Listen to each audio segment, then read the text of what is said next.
Good afternoon students. आज हम लोग पढ़ेंगे ग्रेडिंग ऑफ कैंसर के बारे में। कल के लेक्चर में हम लोगों ने पढ़ा था ऑन्कोलॉजी के इंट्रोडक्शन के बारे में और वार्निंग साइन के बारे में, नॉर्मल सेल एंड कैंसरल सेल के डिफ्रेंशिएट किया था हम लोगों ने, और कुछ टर्मिनोलॉजी के बारे में हम लोगों ने पढ़ा था। आज की क्लास में हम लोग ग्रेडिंग ऑफ कैंसर के बारे में पढ़ेंगे। तो बिना कोई देरी किए हम लोग क्लास को स्टार्ट करते हैं। क्लास को लास्ट तक देखिएगा। अगर कहीं भी कोई दिक्कत आए तो प्लीज़ कमेंट करके बताइएगा। तो पहला पॉइंट क्या है? Grading refers to the classification of the tumour cell. Grading क्या रिफर्स करता है कि हम ट्यूमर का क्लासिफिकेशन कैसे करते हैं, उसी को बताता है ग्रेडिंग। ग्रेडिंग के द्वारा हम लोग ट्यूमर का क्लासिफिकेशन करते हैं, उसी को बोलते हैं grading of cancer. Next point क्या है? Grading system seek to define the type of tissue from which the tumour originated. जो ग्रेडिंग सिस्टम है इसमें क्या हम डिफाइन करते हैं? Type of tissue. Type of tissue मतलब कि जो टिश्यू है वो मैलिग्नेंट है या बेनाइन टिश्यू है, और क्या कि ट्यूमर जहाँ पे कहाँ से ऑरिजिनेट हो रहा है ट्यूमर, उसके बारे में भी हम ग्रेडिंग सिस्टम में जानते हैं। नेक्स्ट पॉइंट क्या है? Simple of cell to be used. और ग्रेडिंग सिस्टम जब हम करते हैं तो कुछ डायग्नोस्टिक टेस्ट होते हैं जिसका हम यूज करके ग्रेडिंग बनाते हैं। तो उसमें कौन कौन से डायग्नोस्टिक टेस्ट हैं? पहला है साइटोलॉजी, दूसरा है बायोप्सी। साइटोलॉजी में क्या होता है? Study of cell is called cytology. तो हम सेल की स्टडी इसमें करते हैं साइटोलॉजी में। और बायोप्सी क्या होता है? कुछ सैंपल हम कलेक्ट करते हैं इन्फेक्टेड पर्सन से, जिसको कैंसर से जो पर्सन अफेक्ट हो रहा है उससे कुछ सैंपल कलेक्ट करेंगे, उसके बाद उसको लेबोरेटरी टेस्ट में भेजेंगे। लेबोरेटरी में भेजेंगे तो वहाँ पे माइक्रोस्कोपिक एग्जामिनेशन होगा, तो उसके बाद पता चलेगा कि उसमें कौन सा सेल है, सेल के टाइप के बारे में पता चलेगा, और जो उसमें कौन से मतलब कितना फैला हुआ कैंसर जो ट्यूमर है कितना फैला हुआ है उसके बारे में पता चलेगा बायोप्सी में। तो हम बायोप्सी टेस्ट इसलिए करते हैं। तो आइए हम लोग पढ़ते हैं ग्रेडिंग। ग्रेड कैसे करते हैं और ग्रेड में क्या क्या पढ़ते हैं हम लोग। तो ग्रेड जो होता है, पहले में पढ़ेंगे ग्रेड। ग्रेड है first grade, second grade, third grade, fourth grade. चार ग्रेड बनाएंगे हम लोग। और जो सेल होती है उसके इसमें क्या है, हर एक ग्रेड में सेल की जो होती है अलग अलग कैरेक्टरिस्टिक देखने को मिलती है। तो फर्स्ट ग्रेड में क्या होता है? फर्स्ट ग्रेड को हम एक नाम से और जानते हैं। क्या नाम है वो? Low grade malignancy. Low grade malignancy के नाम से हम लोग जानते हैं। तो इसमें क्या होता है? Cell are similar to normal pattern tissue. जो सेल होता है एकदम नॉर्मल सेल की तरह दिखता है, बिल्कुल कैंसर प्रेजेंट रहेगा लेकिन जो सेल रहेगा वो एकदम बिल्कुल नॉर्मल सेल की तरह दिखेगा, उसकी तरह फंक्शन उसी की तरह सब कुछ वो करेगा। And have a slow growth rate. और उसका ग्रोथ रेट क्या रहेगा? बहुत स्लो रहेगा। सेकेंड स्टेज को क्या बोलते हैं? नेक्स्ट उसका एक और नाम क्या है? Low to moderate grade malignancy. Low to moderate grade malignancy. अब इसमें क्या होता है? Cell have some normal some malignant cell feature. जो सेल रहता है कुछ नॉर्मल फीचर उसका रहता है और कुछ मैलिग्नेंट सेल का फीचर रहता है। हल्का सा जैसे आधा नॉर्मल सेल का फीचर रहेगा उसके पास और आधा मैलिग्नेंट सेल के फीचर रहेगा उसके पास। थर्ड ग्रेड में क्या होता है? उसको क्या बोलते हैं? Moderate to high grade malignancy. दूसरा नाम है moderate to high grade malignancy.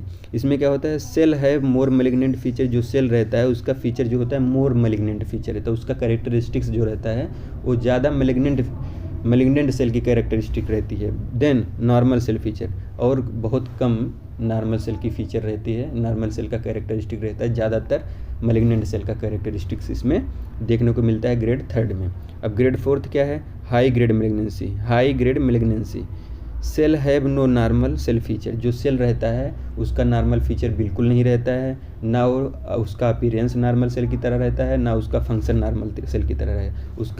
उसका फीचर फंक्शन अपीयरेंस सब मैलिग्नेंट सेल की तरह दिखता है। वो किसमें? ग्रेड 4 में। पूरी तरह से कैंसर पता चल जाता है, हाँ कैंसर है। उसका फीचर नॉर्मल अपीयरेंस और फंक्शन सब कुछ चेंज हो जाता है नॉर्मल सेल का। तो ये हो गया ग्रेड। हम लोग फिगर में देखते हैं ग्रेड। फर्स्ट ग्रेड में वेल डिफ्रेंशिएट हम पता कर सकते हैं कि उनमें डिफ्रेंशिएट। सेकेंड ग्रेड में मॉडरेट, हल्का डिफ्रेंशिएट रहता है, मॉडरेट। और थर्ड ग्रेड में पुअर बहुत कम डिफ्रेंशिएट रहता है, और थर्ड ग्रेड में बिल्कुल डिफ्रेंशिएट रहता ही नहीं है। अब नेक्स्ट बात करते हैं हम लोग स्टेजिंग ऑफ कैंसर के स्टेज। तो ये 4 स्टेज इसमें भी होते हैं, लेकिन गिनने में 5 आएंगे क्योंकि 0 स्टेज से ही शुरू होता है। तो स्टेज 0 में क्या होता है? Carcinoma in situ, very early cancer. Carcinoma present है बहुत अर्ली कैंसर जो हो रहा है, एकदम जल्द शुरुआत हुआ है, वही शुरुआत हुआ है लेकिन कैंसर सेल प्रेजेंट है। The abnormal cell are found only the first layer cell, जो एबनॉर्मल सेल है वो फाउंड ओनली कहाँ मिलता है, जो फर्स्ट लेयर ऑफ सेल के फर्स्ट लेयर होता है उसी पे बस मिलता है। ऑफ द प्राइमरी साइड, एक ही जगह पे प्राइमरी साइड एक ही साइड पे वो फर्स्ट लेयर में ही मिलता है। And do not invaded the deeper tissue, और ये इन्वेड नहीं होता है, यानी स्प्रेड डीपर टिश्यू में स्प्रेड नहीं होता है। सेकेंड स्टेज क्या कह रहा है, cancer involve the primary side, जो कैंसर है वो प्राइमरी साइड पे इन्वॉल्व है, but has not spread to nearby tissue, लेकिन ये आरी बगल जो उसके आसपास के टिश्यू हैं उसमें नहीं फैला हुआ है। थर्ड स्टेज, सेकेंड स्टेज में क्या कह रहा है, cancer has spread to nearby area, जो कैंसर है नियर बाई एरिया में स्प्रेड है, जो उसके डीपर ऊपर नीचे आरी बगल थोड़ा बहुत स्प्रेड है, but is still inside the primary side, लेकिन वो कहाँ स्प्रेड है, स्टिल इनसाइड द, जो उसके नीचे ही जा रहा है, वो आरी इधर उधर आसपास नहीं फैल रहा, बस उसी के नीचे ही जा रहा है, मतलब जैसे फर्स्ट लेयर में तो सेकेंड लेयर में स्प्रेड कर रहा है।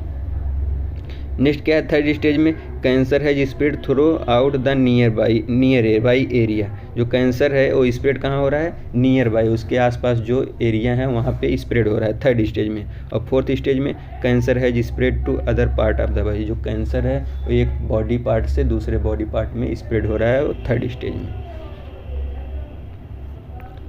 अब नेक्स्ट फिगर में हम लोग देखते हैं, जीरो स्टेज क्या कह रहा है, cancer cell found in the early form, जो एकदम शुरुआत हुआ है कैंसर सेल है लेकिन बस जल्दी एकदम शुरुआत हुआ है, अभी कैंसर सेल पाना शुरू हुआ, मतलब है कैंसर सेल है लेकिन अभी ईयरली स्टेज एकदम। फर्स्ट स्टेज क्या कह रहा है, a small tumour that has not spread, एक स्मॉल ट्यूमर है बट स्प्रेड नहीं हो रहा है। सेकेंड स्टेज में क्या है, cancer that has grown more deeply into nearby tissue, जो कैंसर सेल है वो डीपली ग्रो कर रहा है, जो डीपली ग्रो कर रहा है, जैसे फर्स्ट लेयर में है तो सेकेंड लेयर में भी ये जा रहा है, ग्रो कर रहा है। थर्ड स्टेज में क्या है, cancer that has spread to lymph node और नियर बाई टिश्यू, जो कैंसर सेल है वो लिम्फ नोड और जो आसपास के उसके टिश्यू हैं उसको भी उसमें भी स्प्रेड हो गया है। फोर्थ स्टेज क्या है, कैंसर दैट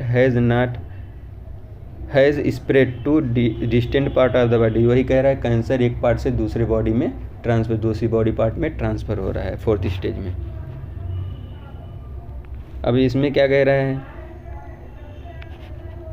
पहला पॉइंट क्या है, थर्ड स्टेज का है, थर्ड स्टेज में कुछ और पॉइंट है, क्या बोल रहा है इसमें, आल्सो कॉल्ड एडवांस स्टेज, इसको क्या बोलते हैं थर्ड स्टेज को, आल्सो कॉल्ड एडवांस स्टेज या लोकली एडवांस कैंसर, या इसको लोकली एडवांस कैंसर भी बोलते हैं।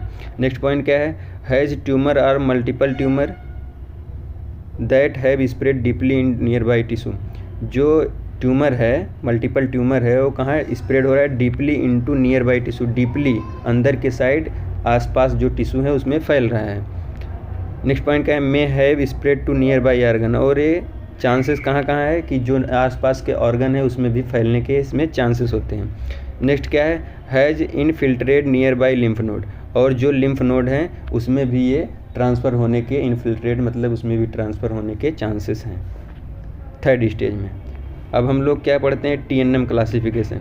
TNM क्लासिफिकेशन क्या होता है, the American joint committee of cancer, एक कमेटी बनाई गई थी जिसका नाम है American joint committee of cancer, has develop, उन्होंने क्या डेवलप किया था, ये सिंपल क्लासिफिकेशन सिस्टम, एक सिंपली क्लासिफिकेशन सिस्टम को उन्होंने डेवलप किया था, दैट इज़ TNM स्टेजिंग, उसको क्या बोलते हैं हम लोग, TNM staging is use for solid tumour, किस लिए यूज करते हैं हम, सॉलिड ट्यूमर को डिटेक्ट करने के लिए, पता करने के लिए हम TNM क्लासिफिकेशन यूज करते हैं। तो टी स्टैंड फॉर क्या होता है, N और M, जो T refers to the extend primary tumour, tumour size को हम इसमें T stand for refer extend primary tumour, इसमें क्या हम ट्यूमर साइज को कितना बड़ा है उसको हम T स्टैंड फॉर मतलब ट्यूमर साइज, क्या इतना बड़ा ट्यूमर है उसका कहाँ तक फैला है, उसमें ट्यूमर साइज को हम लोग चेक करते हैं। और N represent regional lymph node involvement, अब N जो है वो लिम्फ नोड को इन्वॉल्व करता है, कितने लिम्फ नोड में फैला है कि नहीं फैला है। और यम रिप्रेजेंट क्या करता है, रिप्रेजेंट फॉर मेटास्टेसिस, कितना ये फैल चुका है, कहाँ तक फैल के गया है, ठीक है। T for tumour size, N for lymph involvement और एम फॉर मेटास्टेसिस को हम लोग पता करते हैं इसमें TNM क्लासिफिकेशन में। तो पहला है टी फॉर प्राइमरी ट्यूमर जो है, TX फॉर क्या होता है, primary tumour can not be assist, primary tumour तो है लेकिन हम असिस्ट नहीं कर पाते हैं।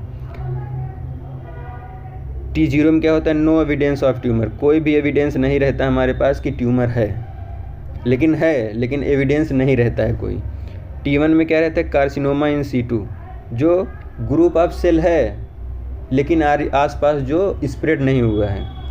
T1 to 4 में क्या होता है, increase tumour size and involvement, जो T4 1 to 4 होता है उसमें ट्यूमर साइज इंक्रीज होता रहता है और आसपास में जो एरिया रहते हैं वहाँ पे उसका इन्वॉल्वमेंट भी रहता है। ये प्राइमरी ट्यूमर की बात हो रही है। सेकंड क्या है, एन पर प्रेजेंस और absence of lymph node involvement, कितना मतलब प्रेजेंट है, कितना लिम्फ नोड इन्वॉल्व हुआ है उसके बारे में एन बताता है। एन टी हो गया, हम लोग प्राइमरी ट्यूमर को हम पढ़े तो, और एन जो है वो बताएगा कितना लिम्फ नोड में इन्वॉल्वमेंट है ट्यूमर का, उसका बताता है। तो NX क्या होता है, regional lymph node involvement can not be assist, जो लिम्फ नोड इन्वॉल्व है लेकिन हम लोग असिस्ट नहीं कर पाते हैं कि कितना इन्वॉल्व है। नेक्स्ट क्या है, नो लिम्फ नोड इन्वॉल्वमेंट, कोई भी एविडेंस नहीं है कि लिम्फ नोड इन्वॉल्व ही है। नेक्स्ट क्या है, N 1 to 4 में क्या है, increase degree of regional lymph node involvement, इसमें N to 4 जो लिखा है उसमें होता है इंक्रीज डिग्री, ज़्यादा फैल चुका है रीजनल लिम्फ नोड में इन्वॉल्वमेंट, जो ट्यूमर का है वो ज़्यादा हो चुका है। नेक्स्ट क्या है, तीसरा मेटास्टेटिस है। तो MX क्या होता है, कितना फैल चुका है, मेटास्टेटिस मतलब होता है कितना फैल चुका है। तो MX मतलब क्या है, distant metastatic can not be assist, ये कोई भी हम असिस्ट नहीं कर पाते हैं कितना ये फैल चुका है। MX जब लिखा रहता है तो पता नहीं है कितना फैला हुआ है। M0 no evidence of distance, जो एविडेंस नहीं है कोई कि ये फैला ही हुआ है, एविडेंस नहीं M0 से जो होता है। और MM जो है एविडेंस ऑफ डिस्टेंट मेटास्टेसिस, जो एविडेंस है हमारे पास कि ये इतना फैल चुका है, एविडेंस के थ्रू पे हम बोल रहे हैं कि हाँ ये ट्यूमर जो है एक ऑर्गन से दूसरे ऑर्गन में फैल चुका है, हमारे पास एविडेंस है इसका। और जो M0 है इसमें हमारे पास एविडेंस नहीं है कि ये फैला हुआ है। और जो MX है कोई पता नहीं है कितना फैला हुआ है कितना नहीं फैला हुआ है, हम असिस्ट ही नहीं कर पाते हैं कि कहाँ तक फैला हुआ है। ठीक है, तो आज की क्लास में हम लोग इतना ही पढ़ते हैं। कल के क्लास में हम लोग पढ़ेंगे कीमोथेरेपी एंड रेडिएशन थेरेपी के बारे में। और लेक्चर अगर अच्छा लगा हो तो प्लीज़ वीडियो को लाइक करिएगा और शेयर करिएगा, कमेंट भी करिएगा और सब्सक्राइब भी करिएगा। तो अगर आप लोगों को इसका नोट्स चाहिए तो प्लीज़ टेलीग्राम का चैनल ज्वाइन करिए, नीचे डिस्क्रिप्शन में इसका लिंक पिन हो जाएगा। आप टेलीग्राम चैनल को ज्वाइन करिए, वहाँ पे आपको नोट्स PDF फॉर्म में मिल जाएगा। तब तक के लिए thank you, bye bye class.